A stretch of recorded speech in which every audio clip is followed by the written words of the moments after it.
Hey everyone, thank you for joining us for today's webinar hosted by Cosvox. My name is Noah Barnett and I run marketing here at Cosvox. I'm so thankful that today we actually have a guest host with us. Her name is Julia Campbell and she's going to be sharing her knowledge and expertise. She has a background in working with nonprofits, and now specifically she focuses on helping nonprofits navigate social media and just building a community around their brand. She's going to be joining us in just a few minutes, and she'll talk to you a little bit more about all the changes that are going on in social media and how your organization can really adapt. But before we do, we're going to be talking a lot about Facebook today, a lot about Instagram. Many of you have already shared questions. So there was over 500 or nearly almost 500 people that registered for this webinar because this is such an important top of mind topic for so many nonprofit fundraisers and leaders. So thank you guys for joining us. Just as a few housekeeping items before we dive in, if you have any questions throughout today's presentation, feel free to drop those in the questions pane of GoToWebinar. We're going to spend 10, 15, 20 minutes at the end of today's presentation diving into your questions. We'll do a live Q&A with Julia, and we'll just answer your questions that you have that maybe we didn't cover in today's presentation. So if you have questions throughout the presentation, feel free to drop those in, and we'll be sure to get to those at the end of today's presentation. Also, we love social media. That's why we're here talking about it. And so if you learned something today or want to share something out on Facebook or Twitter, feel free to tag at Cosvox and hashtag NPLearning. We'd appreciate that. It helps the learning and lessons that we're going to be sharing today get out to more nonprofit leaders and fundraisers. One last housekeeping item is just to note that we will be recording today's presentation and sharing the recording and slides with you following the live training. So if you want to review and go back and review some of the materials and lessons that Julia shared or I've shared, or you want to share it with your colleagues and friends, you're more than welcome to do that, and we'll be sending those out to you after today's presentation. Just a little bit more background on Cosvox. I run marketing here for Cosvox, but prior to joining Cosvox, I actually spent 6.5 years in the trenches doing online fundraising, building community on social media, Facebook, the early days of Facebook and Twitter. I remember creating those profiles and kind of helping our nonprofit really navigate that. But now I spend my time here at Cosvox really helping to bring education and lessons to the nonprofit community about how fundraising is shifting and changing. And so that's why we're so grateful to be able to have Julia with us today. We also have a set of fundraising tools here at Cosvox that really just help you simplify and grow your online fundraising, everything from running peer-to-peer campaigns, fundraising, which we're going to talk about a little bit today, all the way to creating mobile optimized donation pages without IT or a designer, and really streamlining your workload. And so if you're curious about Cosvox or have any questions after the webinar today, feel free to reach out to me at noah@cosvox.com. I'd be happy to share more. But enough about that. We really want to focus today on social media and the changes that are really impacting your nonprofits.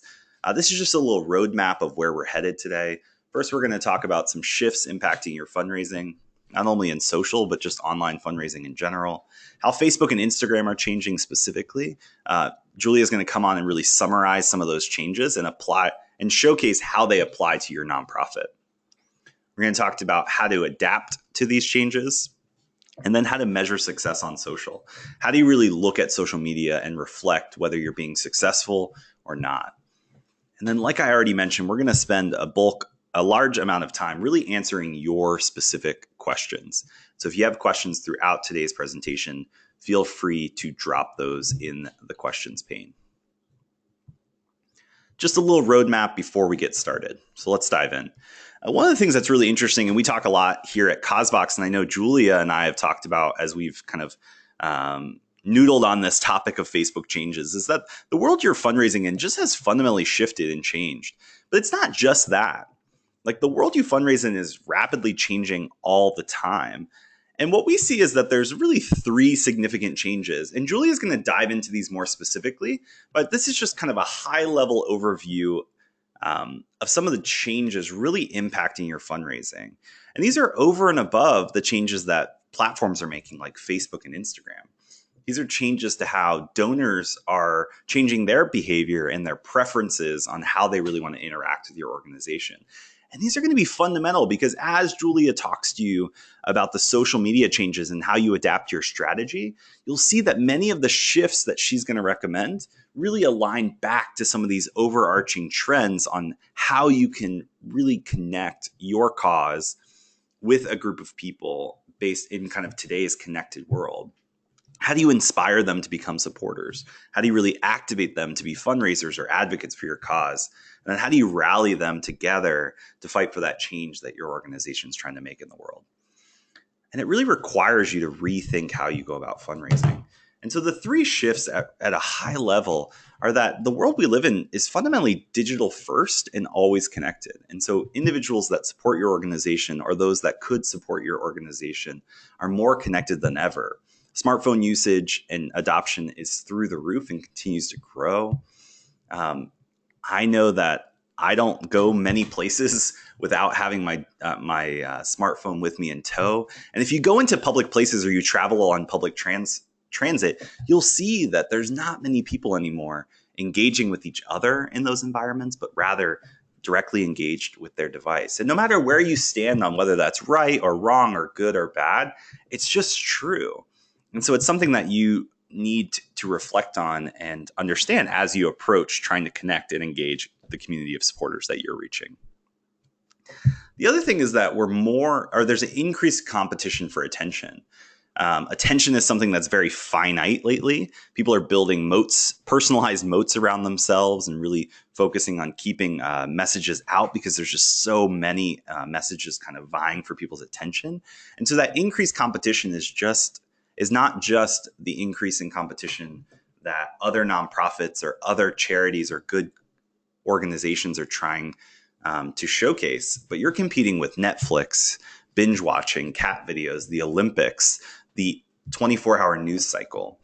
And that is really changing the way that we connect and relate with supporters and with organizations. And so it's something that really impacts how you go about fundraising. And the last thing before I turn it back over to Julia is that we're more relationship and recommendations driven than ever before. And so this is something that's been building over the past 5 to 10 years, really enabled through technology. But there's not many decisions that people are making based on kind of the research that aren't influenced by their friends, family, and like-minded community and what they think about that.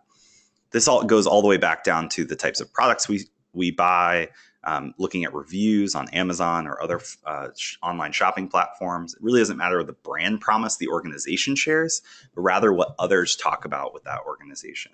All the way to how we find restaurants using services like Yelp, other things where we turn to Pinterest or other kind of curated content sites, social media, to see what we should do for different holidays, the decorations, how we should decorate our houses. We're looking for like-minded individuals to showcase what they're interested in and what they find valuable, rather than going out and looking at brand messages or what organizations say about themselves.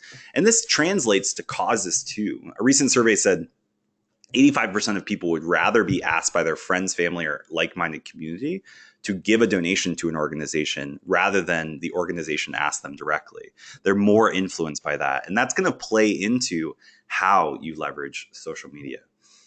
And so these are just high-level things that are really going to play into and set the stage for what Julia is going to share. So I'm going to bring Julia on. Julia, I think you've joined us already. Yes. Hello. And I'm going to turn controls. I've just been reading the questions. I'm loving the questions, by the way. Absolutely. Yeah, there's tons of great questions coming in. I think we could probably spend 45 minutes just answering questions. And I know many of the questions that have been asked, you're already going to kind of dive into it in your presentation. So let me pass over the presenter controls to you. Okay. Can you see my screen? Yep, everything looks great. Great. Okay.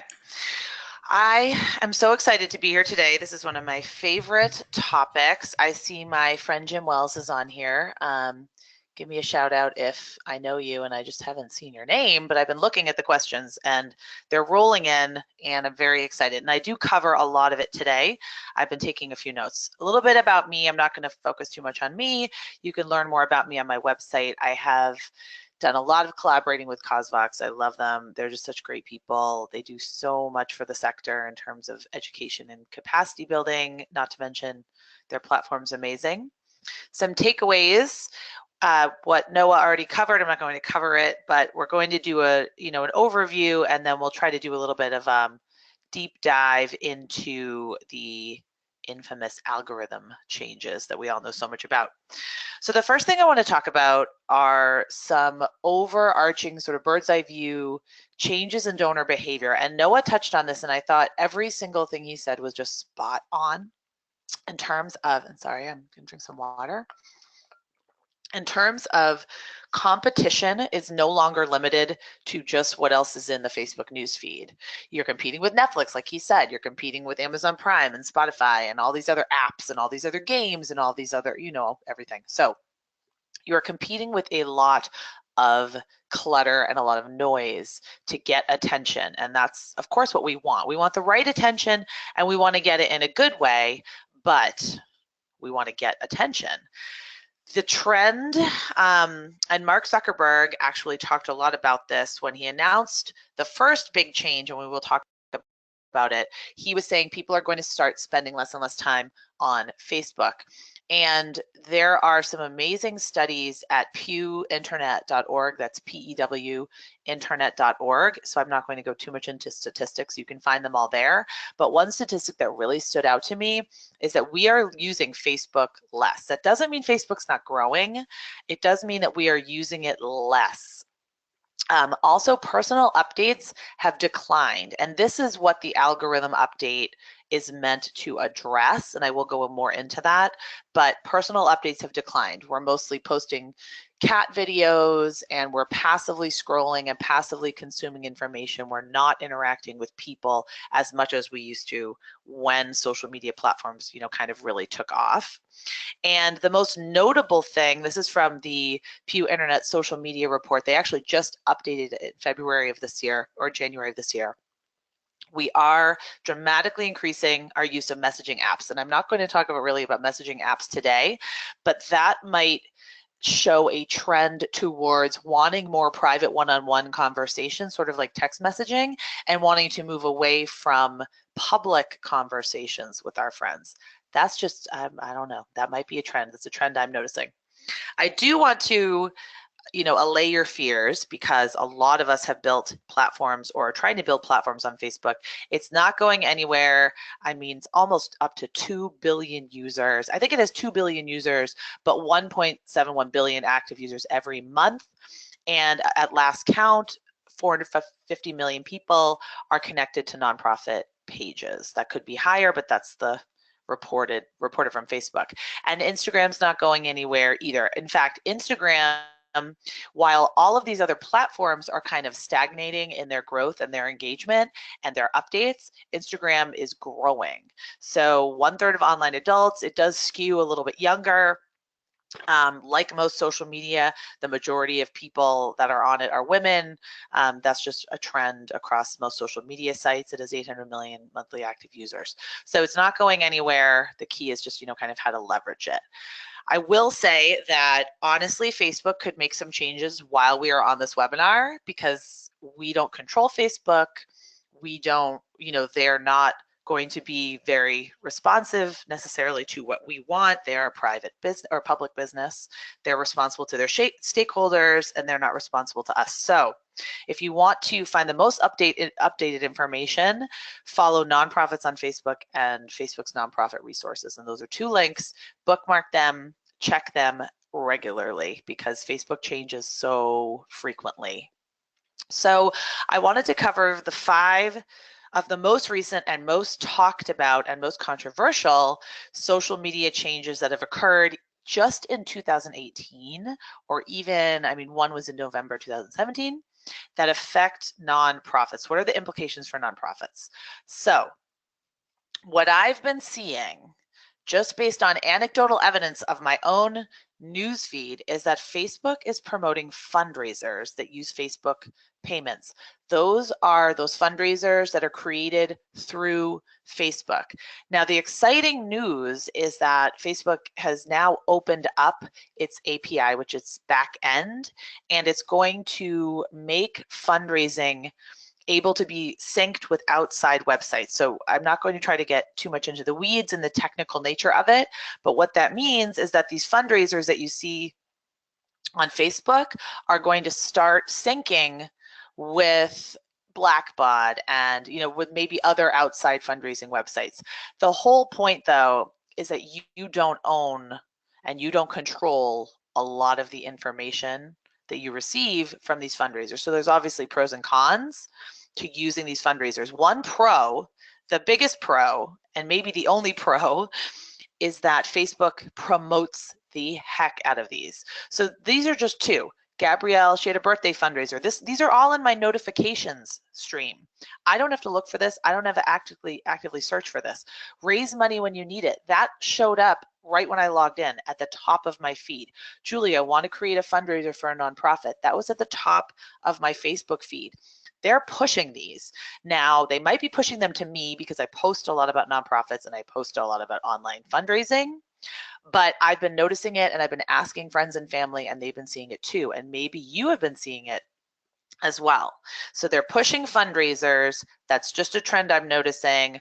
You have to analyze for your organization whether or not you would like to dive into the realm of Facebook fundraising. Of course, these are fundraisers that are run inside Facebook, so it's not promoting a link to go to an outside site at this point. It's all fundraising that is conducted within Facebook. And of course, Facebook removed the fees for money raised through Facebook payments. So there are no fees now.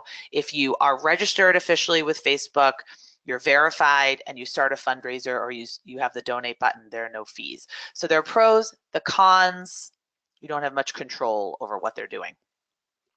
And it could change in 5 minutes. So you don't want to build your house on rented land, but just something to think about. The second big change, and this is the one that everybody's talking about, this is the one where they're screaming, Facebook zero, Facebook apocalypse, the end of Facebook pages. I really don't think that it's the end of Facebook pages.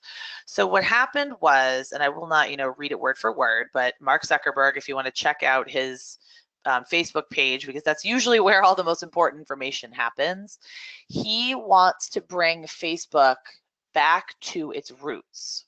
So he wants us to meaningfully interact with each other on Facebook.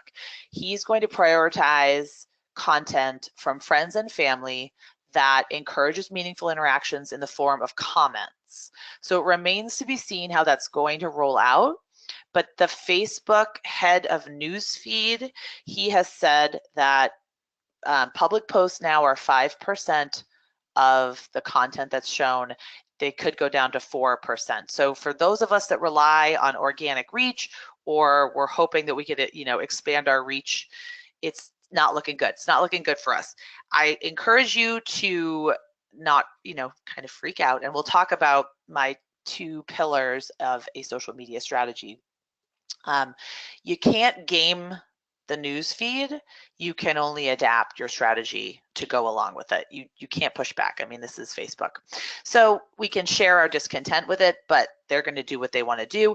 Another reason why you don't want to build your digital house on rented land. You want to focus on your website, your email list, fundraising pages that you can control. Okay, number 3, the new list feature, which seems like kind of old school in the way it's looking. So what they're doing is they're trying to promote these personal, quote unquote, meaningful interactions. My travel wish list, and then you just have a list. Things I need to get done. I mean, why would you post things I need to get done? I don't know why you would post things I need to get done.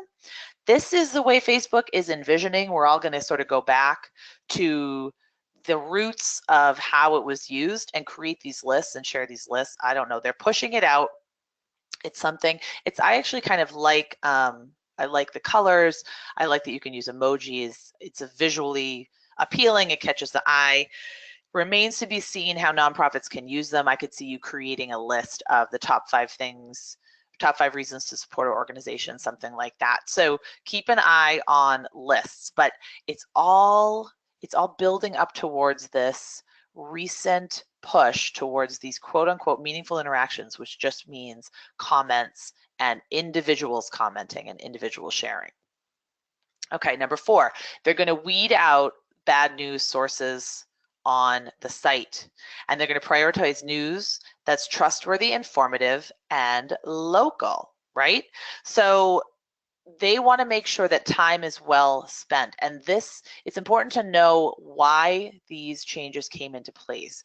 So in 2017, there were several academic studies done, one scientific study done by Facebook that showed that the more time people spend on Facebook, the more depressed and anxious they get. These are scientific and medical studies that were released, and actually one was commissioned and released by Facebook itself. So they are reacting to those studies. They want people to be on Facebook longer, but they want to promote people's well-being also. So that's why they're trying to go back to their roots. If you're wondering why are they doing this all of a sudden, they're trying to go back to creating the sense of community and to really encourage us all to be interacting meaningfully. They're also encouraging us to make local connections. So if you're a local organization, you want to make sure you're promoting your events. You want to make sure that you're tagging yourself and you're making your local address visible, and you're registering with Facebook your local address, because they want to promote things to your local audience. So if you're local or regional, this actually could help you. If you're national, just remains to be seen. So like I was saying, they're going to emphasize local news and events. You want to make sure that you're creating events for anything that you have going on at your organization that people have to RSVP or register. You can put a ticket link in there, but you want to make sure you create an event, and you want to make sure you location tag it. You want to make sure you location tag all your posts. You want to make sure that when you're on Instagram, that you're tagging a location on your Instagram posts, that you're using hashtags like hashtag Boston, hashtag NYC, those kinds of things, because Facebook wants to emphasize a sense of community and encourage people to interact locally with their friends and neighbors. That's just what they're doing. I'm just telling you how to put, how to play the game here. We can hate the game, but we got to play it. So that's just a little bit about what he wrote. They want to show high quality trusted news, and they want to see local news. So if you are publishing any kind of a newsletter or a report focused on your community, focused on what's going on in your local town, your local region, then this could actually be a boon to you. This could help you. So all of this remains to be seen, because all of these announcements, like this one was just January 29. So it hasn't even been a month yet. We don't know the full implications for these changes. We just know how we need to adapt. So these are really my 3 tips on how to adapt. And I'm going to talk a little bit about how you can do these 3 things. So I think just really based on the questions, and this is very common, and this happens with my clients, and this happens every single time I'm on a webinar or at a presentation. The way we think about social media is entirely wrong. So these are some of the things I said. How can we resist against the news feed? What can social media do for us? How can social media get us more funds? How can we use Instagram to get more followers? You need to flip it on its head and think about your social media strategy. What can you provide that is valuable to your audience to build trust and affinity? So it's not what the tools can do for you, it's what you can do for your audience, honestly, just to paraphrase JFK. So stop thinking about, what can it do for us? What can it do for us? How can we leverage it? How can we pay for ads? Like, should we be paying for ads? You have to grab attention and pique interest, and you have to provide some kind of reason for me to follow you. You can't be boring. You have to make people feel something. So there are many pillars and buckets of topics that you can use when you're creating your nonprofit content strategy. The 2 main ones that I work on with my clients, and I know a lot of you are probably smaller organizations, so you don't have an entire department creating content for you. Double down on valuable educational and entertaining content and share more stories. I have been saying this since Facebook was created, since Twitter, since Instagram, Snapchat, it doesn't matter. The only reason that people are going to follow you is if you give them something that is worth their while to consume. So if it's helpful, if it's valuable, if it inspires them, if it's entertaining, and stories, of course, can be all of those things. Share more stories. Some examples of a group that I work with, the California Hospital Volunteers, they consistently post links about volunteering because they think about not what social media can do for them, they think about who is on their page. If you're on the California Hospital Volunteers page, you're interested in volunteering. I would assume that you're interested in volunteering. And that's the thread that runs through, the common thread that runs through a lot of their audience. So they talk about the benefits of volunteering, and it goes back to their mission. They want to promote volunteering and encourage volunteering recruitment. It goes back to their mission, ties in, but it also gives their audience what they want. Our Health California, they also do a fantastic job. The way that they create community, comment to let us know if you are a caretaker. That's going to get you the comments and the interaction that you're seeking, and it's going to get you probably some story ideas, maybe some people that you can contact, and it's going to create that sense of this is a brand that cares about me, they're interested in hearing from me, they're not just kind of promoting their own agenda, being a go-to resource. I loved this. By the way, all of these are screenshots that I took on my phone. You should see my phone. It's the entire camera roll is just screenshots of nonprofit updates on social media that I saved that I like to use. So these are all real ads. Those other two were not ads. This is an ad. You can see the sponsored. I love this. I actually clicked on this because it's something I'm very interested in. 6 ways for you and your family to give back this Thanksgiving. That's something I'm interested in. I have an 8-year-old and a 3-year-old, and I really want to learn about giving back. And you can target the ad or boost the post to people that are going to be interested. So you're providing this value, this interesting information, and it's all going back to your mission. It's creating this affinity. Of course, you click on learn more, then maybe you go to the website, you sign up for email, you start building the relationship with the person. Rosie's Place in Boston, small organization. They tell stories constantly. Stories, stories, stories. They focus on the stories of these women. They focus on staff member stories, volunteer stories, and they showcase their impact in that way. And they help build community. They understand what's important to their audience and why their audience gives to them and why their audience supports them.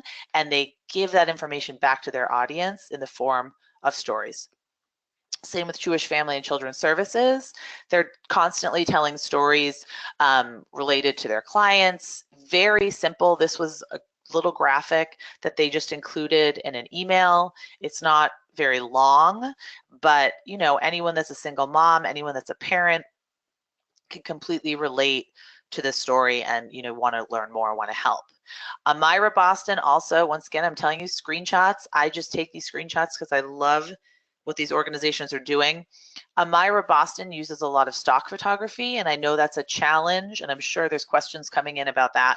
But I know that client confidentiality and sharing faces and identifying information can be a real challenge. So what Myra does, they never share client information that I've seen, and I've been following them on Instagram and Facebook for a while.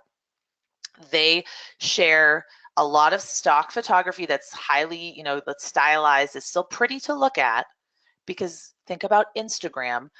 This photo works perfectly on Instagram. This is like the perfect photo for Instagram. And they have their little logo on it, but it's just a sort of a generic catch-all story. A woman in our safe house is celebrating.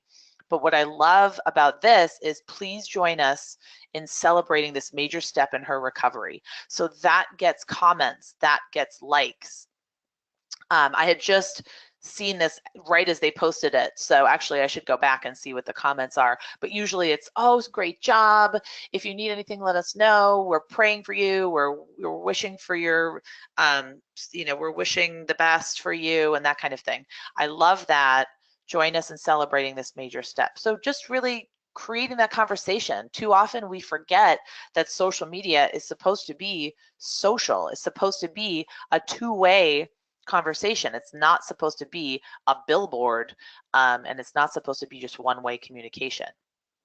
So another thing that you need to do, build your email list. I talk about this all the time.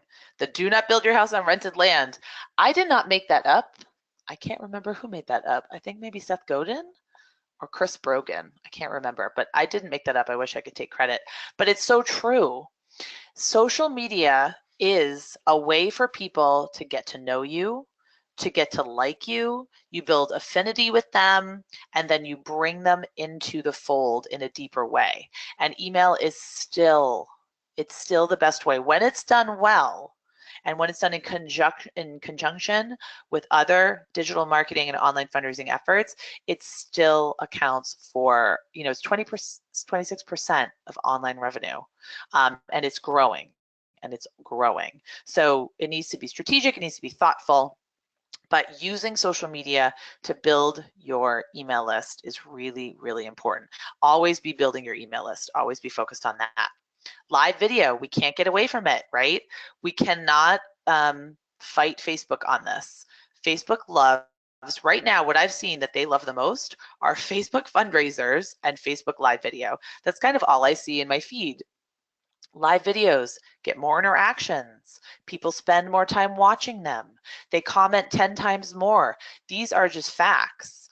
And Zuckerberg himself, or it was the news release when they released the news about the changes in the algorithm that are going to decrease page posts, public posts, they said that sharing live video could be a way to combat the decrease in reach because they see those meaningful interactions and those comments, which is what they want. They see it more on live video than native video. Native video is still pretty good. Native video is probably the number 2, and all that means is a video file that's been recorded and uploaded into Facebook. Those still work. Live video is the best, though. Think about creating a Facebook group. I wouldn't recommend this for everyone, but this is something I've received quite a few questions on, and something that I do think people are moving more towards. There are pros and cons to having a Facebook group. Maybe the one big con is time management, time spent managing it, especially if it grows, and they have to be around a topic. So you can't create a Facebook group around like your awesome nonprofit or local food, our local food bank, whatever, Boston Food Bank. It has to be around an issue like food insecurity in Greater Boston, or how to combat food insecurity in Greater Boston, people that want to fight animal cruelty in Essex County, that kind of thing. And I think that local groups work the best. I'm not a huge fan of some of the community groups around here. And if you've ever been on a community group, they can kind of get a little bit out of control. But for your nonprofit, if you manage who's in it, if you manage the conversation, it's a way to get people really invested. And if you empower them to sort of spread the word about your mission and what you're doing, you cannot just use it as a promotions platform. You have to use it very strategically, but it could be a way to combat that organic reach. You have to have a plan. Also, Facebook events. This is also something I've been seeing in my newsfeed all the time and taking screenshots of it. So the Danvers Art Association, they're local to me, and a lot of other nonprofits that are local to me, if they post an event near me, I get a notification in my newsfeed. So I don't know the last time I saw a Facebook post from the Danvers Art Association. I can't even tell you the last time they came up in my feed, but they posted an event, and Facebook is promoting these local events, and they want us all to be connecting locally, which I actually kind of like, and they want us to be, civically active and connect with our neighbors. They're pushing local events. So if you are an organization that has these kind of events, you have to create a Facebook event for it, and Facebook will help you hopefully do this work of promoting it and pushing it out. So just something really neat that I've seen. Fundraising on Facebook, we can talk more about it. This isn't supposed to be a webinar about fundraising on Facebook, but this is something that, if you want to experiment with, certainly you can talk to your development team, or even if it's just you, figure out if it's right for you. You do have to register if you want to use Facebook payments and you want to get donations directly inside Facebook. The main detriment is that if you raise money in Facebook, they don't give you any information about the donor. So you have to think about your goal. Is your goal, I want to raise $10,000 in 5 days and I don't really care who the donors are? Or is your goal building your file, building your donor file, cultivating donors that you want long-term relationships with? Facebook is not the best thing for that. They care about the user at the end of the day. If the user checks the box that says, yes, send me an email, then you potentially could get the email, but you might get it in 3 months, who knows? If they don't check the box, you might not get that information. So like I said before, they are rolling out something where they're going to coordinate with outside fundraising platforms, but it's so new and it's an announcement they made this year, just remains to be seen. So I'm sure people have a lot of opinions on that, but I'm not going to dwell too much on it. I'll take some questions about it. But some people have a fantastic experience. Some people have a terrible experience. It runs the gamut. And you go to donations.fb.com if you want to register for Facebook fundraising. Another thing I would recommend, and I saw a question actually that I'll just answer right now. It said, which is more important, Facebook or Instagram? Now, that's not the right question to ask, because that's a tools first question. I don't know your organization. I don't know what you're trying to accomplish and what your mission is. And the only way to determine if Facebook or Instagram is better for you is to figure out what you're trying to accomplish and is the appropriate audience using that platform. The other thing you need to think about is, do you have the capacity to create content that is specific for Instagram? What works on Instagram is different than what works on Facebook. And there's different dimensions to photos, there's different colors, there's filters on Instagram, there's hashtags, there's all sorts of strategy that has to go into play on Instagram. You have to have eye-catching photos. You have to have interesting graphics. You can create graphics, you can do video, but at the end of the day, you have to have photos that are interesting, aesthetically pleasing, maybe unique in a way. You cannot just recycle the same old thing on Instagram. You also can't post links on Instagram unless you're purchasing ads, and you know that. I encourage you to experiment, but I cannot tell you which one is better for you unless I do a full analysis of what you're trying to accomplish, what you want to bring to Instagram, what would it provide you that is unique, what would it provide you that Facebook can't, and do a full, pros and cons around the platform. So once again, people love Instagram. Some people hate it. I personally really like it. I just think that it's a more authentic platform a lot of the time and more genuine. And I also see a lot more of the posts that I care about on Instagram, probably because I'm not following as many people and I haven't been on it as much as Facebook. So I encourage you to experiment, and you don't even have to make your profile public in the beginning. So the main thing that I want to leave you with is that Zuck did say that their focus in 2018 is to make sure Facebook isn't fun, but also good for your well-being and for society. So we can't really hate him that much because of that. So a little bit about measuring social media ROI, return on investment. You want to choose the metrics that you're measuring based on your goals. What do you want to accomplish? Why are you on social media? What do you hope to, why are you using these platforms? And do each of them specifically. Why are you on Instagram? Why are you on Facebook? Why are you on Twitter? Why are you on Tumblr? Why are you on LinkedIn? What do you want to accomplish? Do, one page of each of those. And what does success look like? If I waved a magic wand today and I said, you're going to be hugely successful at the end of 2018 on Facebook, what would that look like? What does that mean?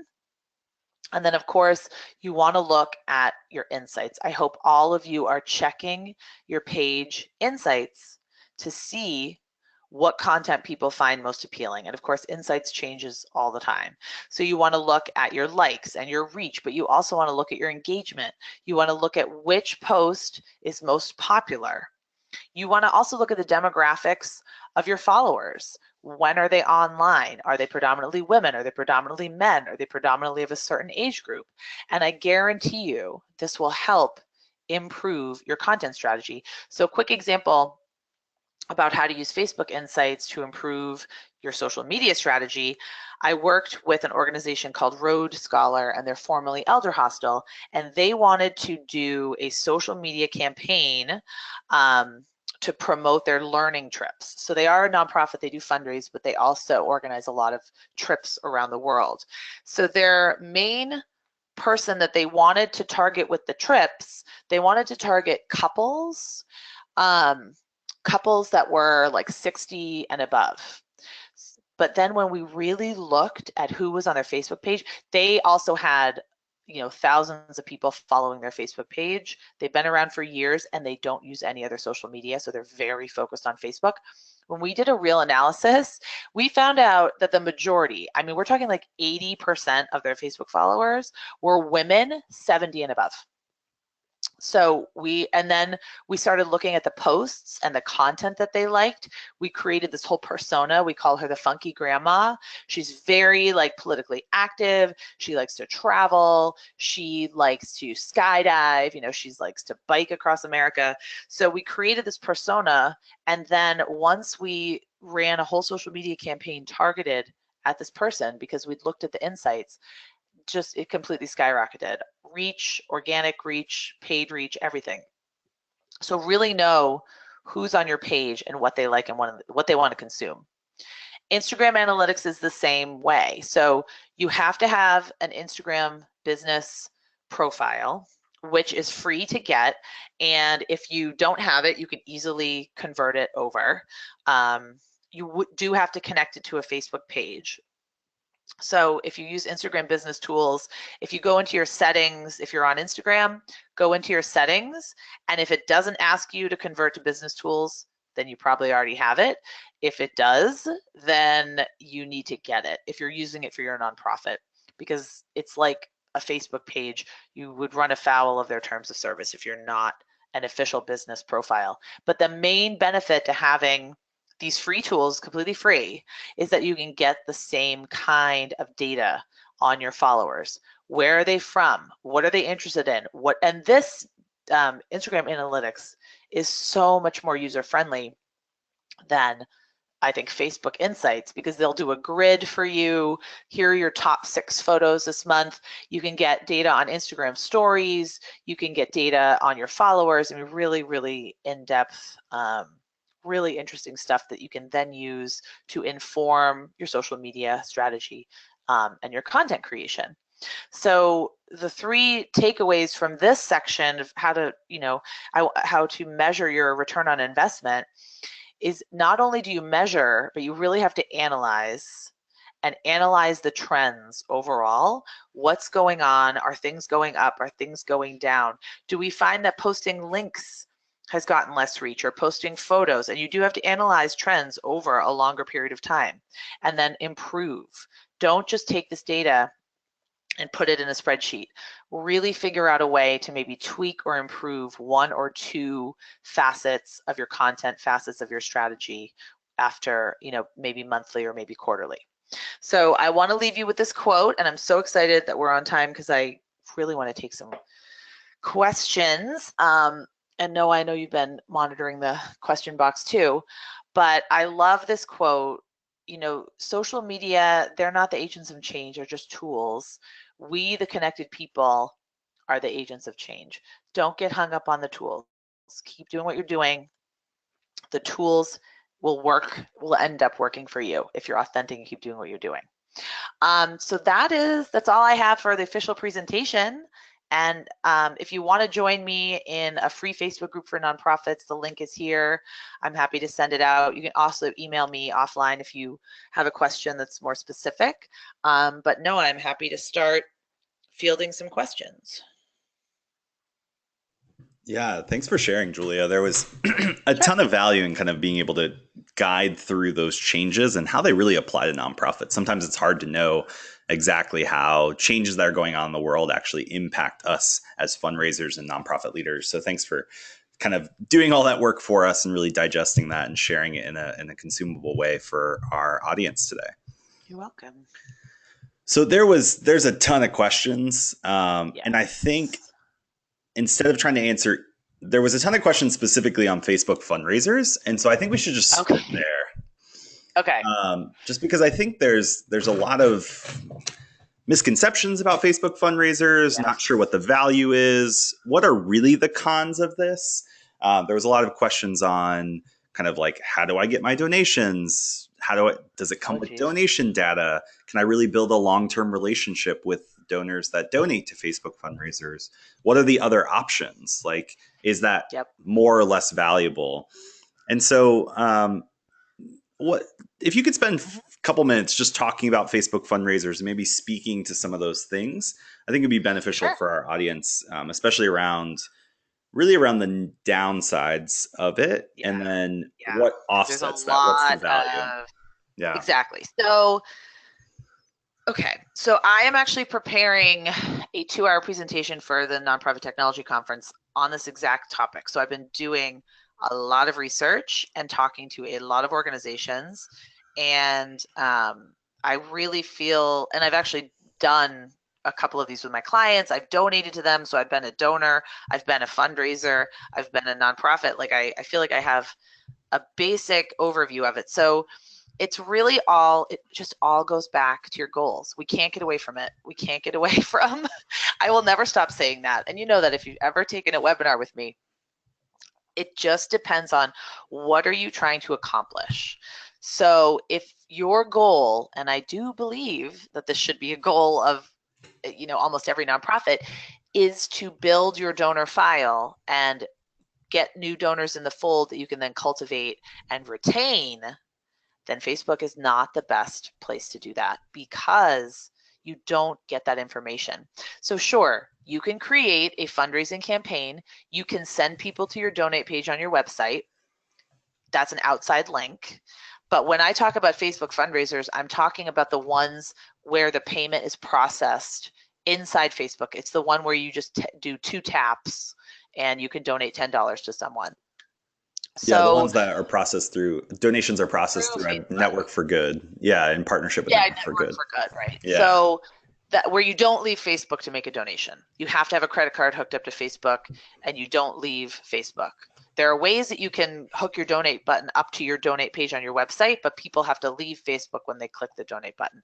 So what Facebook's trying to do is get everyone to stay within Facebook, and they're trying to make it easier on the user once again. So they are thinking about the person, the user. They are not thinking about the nonprofit that's at the other end of the donation. They're thinking about, okay, if Julia wants to give $10, I'm going to make it so easy. She's not even going to think about it, and she's just going to go on with her day. That's what they're trying to do, but then that leads to frustration for nonprofits because, for instance, I gave to 3 Giving Tuesday campaigns because I wanted to see how it worked, and I gave to 3 of them. I have not heard a single. Well, I don't know if this is just the nonprofit not sending me a thank you note, but I haven't heard anything, and I'm assuming it's because the organization never got my information, didn't get my email, didn't get any way for them to follow up with me. And then you think someone that's not as analytical about it, a donor that just made a donation and didn't even think about it, they might think, oh, that nonprofit doesn't care. I never got a thank you note. I never heard back. I never heard the results of my donation. So that's the main con. The main detriment to it is that you have no control over it, and you have no control over the data that you get, and the donation reports, it's whatever Facebook wants to give you. It's they're not very detailed. You might get a name. You're certainly not going to get any contact information. So it's not a great way to build relationships. It is a great way to get a quick influx of cash for maybe a startup nonprofit or maybe a quick project you want to do. But if donor retention and cultivation is your goal, then it's something that I would encourage you to look very carefully at. The other thing I will say, though, is that what I've seen is that nonprofits have to do a lot of education to their donors and their board members around this issue. So I just organized an online fundraising campaign, actually, and Noah, you know this, the Wenham Museum. They use CauseVox, and we kept telling people, the social media ambassadors, we kept telling them, the campaign committee, we kept saying, here's the link, here's the link, here's the link, here's the link. One of the board members just randomly put a donate button on his page, and we're not officially registered with Facebook, so I don't even know where that donation goes. You can't talk to Facebook at all.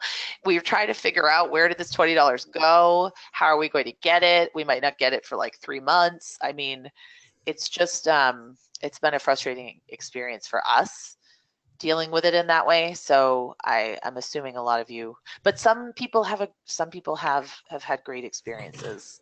We've heard the same about an analysis. It's the pros and cons analysis for your own organization.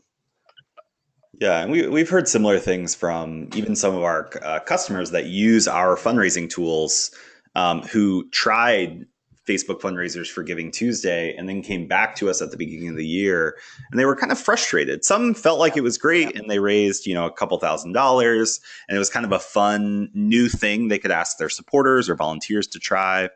That they felt like was really easy, especially the organizations that had a more active Facebook user demographic, especially too. So depending on the demographic of your users, where others kind of came back and just were, I think Karen or someone else mentioned already in the questions pane, like, you don't get access to the data, or you don't get good access to that data. And so being able to create that relationship. And again, I think what's interesting about all of this is that what we see for our customers, so Discount, what our fundraising tools provide you, is that the core of fundraising is built on relationships. Yes. And so if you don't own the relationship, it's very difficult for you to build sustainable growth. Again, Julia, you mentioned kind of doing a project and kind of doing a shotgun fundraiser where maybe you kind of raise a bunch of money for a very, very specific need, where the goal is to get that done and get some excitement around it, but that's kind of it. The long term. It's not the long term, especially for some small and medium-sized nonprofits, where every new donor that you get is a new opportunity to create a long-term relationship. And so that's just some of the downsides we see as a marketer and as someone who spent six and a half years running growth for a nonprofit. Like, I could see the value of using it for very specific needs, but I also don't think it's a this or that. I think it's not a this or that at all. You mentioned it too. There's always a place for kind of using platforms or rented land, as you coined or kind of shared, for specific things. But just like when individuals were asking, hey, should we abandon our website? Small nonprofits were asking this question years ago, to just have a Facebook page, because like, oh my God, and then see what happened if you did that. And I think those are things that did happen. And we were having similar conversations that we're having today back then about, small nonprofits where, like, do we even need a website anymore? Because everyone's searching on Facebook, and our Facebook page is where our community's at. And that could pay off. It would just be very encouraging, or I would encourage any nonprofit leader or fundraiser to make sure that the majority of your fundraising is being done on platforms or campaigns that you have full ownership over.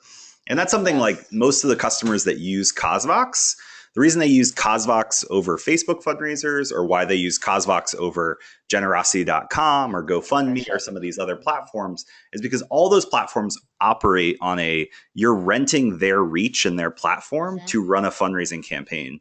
Where our tools here at CauseVox are really designed to help you create personalized own fundraising campaigns, peer-to-peer fundraising, specifically for your nonprofit, and still equip your supporters with links and content and stories that they can then go share out on Facebook. Because again, you're still empowering your supporters to go tell your story, rather than depending on your own organic reach as an organization. Absolutely. And I think that's what Facebook's promoting is, hey, we want to share friends and family and people sharing their own updates. And so peer-to-peer fundraising in general, not just Facebook fundraisers, still equips your Oh, supporters and your peer-to-peer fundraising. audience to better leverage Facebook in this new reality we're living in than just depending on organic reach of your organization. Yeah, and then if you're just dependent on Facebook for fundraising, then you're neglecting a whole, swath of people that might not be comfortable giving on Facebook, that might not want they might not want to be officially their profile associated with your organization, but they'd much rather go to a standing website, a standing campaign page, to make a donation. And I saw that a lot in my research, as people were not necessarily always comfortable. They didn't have a credit card hooked up. They didn't understand how it worked. They weren't sure, was Facebook going to steal their credit card? Because, there's all this sorts of crazy fears around that. I'm now thinking, I wonder if you could create a Facebook event and then put your link in the event to your campaign, online fundraising campaign page. And maybe that's a way to kind of get more reach, but then control where people are making a donation. I don't know.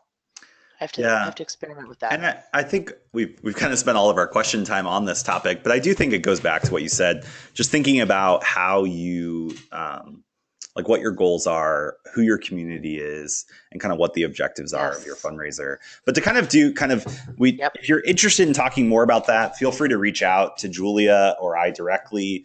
We're going to be posting a lot more on this topic because we think it's really important. And I know Julia, as she mentioned, is going to be sharing a lot about this topic as well as she prepares for her NTC presentation. So if you have other questions about this or you want to continue this dialogue, feel free to reach out. My email is noah@cosvox.com. And Julia, how is best to reach out to you? I'm going to put my email in the chat. JC Social Marketing. Email's probably the best. But yeah, you can find me on Twitter and Facebook and all of those places too. But email's still probably the best way to reach me. Absolutely. And so to kind of do as we kind of finish up with the last few minutes, do kind of a shotgun round of questions. What are some of the platforms you would recommend nonprofits use to manage their social post and publishing? Oh, well, I use Hootsuite and Buffer. And that's just because I've used them forever and I really like them. And the only thing that I automate is and schedule are tweets. So sometimes I'll schedule a Facebook post on my page, but I don't automate Instagram, and I don't automate a lot of other things. So I recommend Hootsuite and Buffer. They do similar things, but I like them for different reasons. So I just use both of them. Great. How do these changes impact paid post, if at all?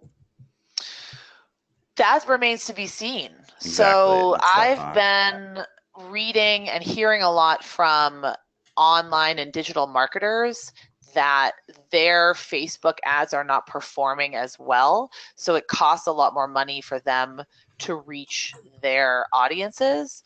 But I don't think that the nonprofit space is as saturated as the business space is, and in terms of Facebook ads. And the more specific your audience is, the better you are assured that your ad will reach your audience. So if you have a very specific audience, I wouldn't worry about paid ads going down or getting more expensive or reaching fewer people. But if you have a pretty broad audience, which you should be very targeted on Facebook.